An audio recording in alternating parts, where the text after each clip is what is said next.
Outra essa tem um pai eu coloquei em essa casa todos os processos criativos, que não temos convenções, todos os detalhes, o processo da invasão de domicílio, as regras da CNEG, que nunca se passou nada. Então, e quando eu ia usar pedimos para que isso seja transcrito na acta, aí se contestou que nós dissemos que era muita coisa, não, porque isso afundava ele no processo. Então, nesta ata, a gente vai transcrever essa carta que já foi leída em Assembleia, que eu não quis transcrever. Não, é tipo. Não, porque essa carta vai para a Justiça. Tu não leu a carta, não. Tu não leu essa carta e já foi leída. Aqui, a Elaine tem uma cópia da carta. Ela foi leída e está especificada na ata, está especificado que está em anexo a essa ata, mas que não transferiu porque essa não quis, porque sabia. Já, não, já depois a gente fala, já?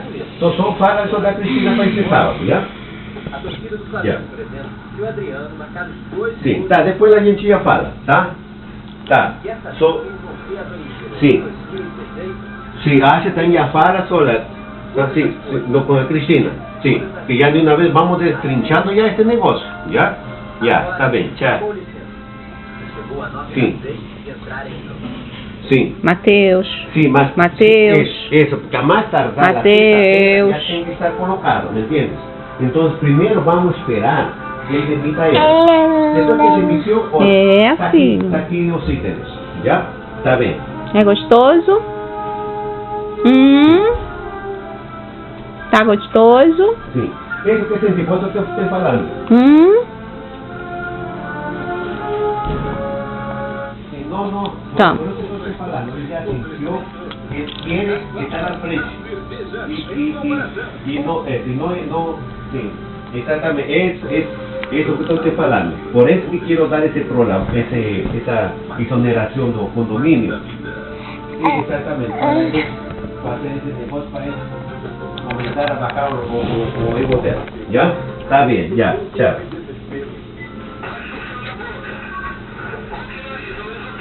Tá comendo? Eu quero morder da bochecha.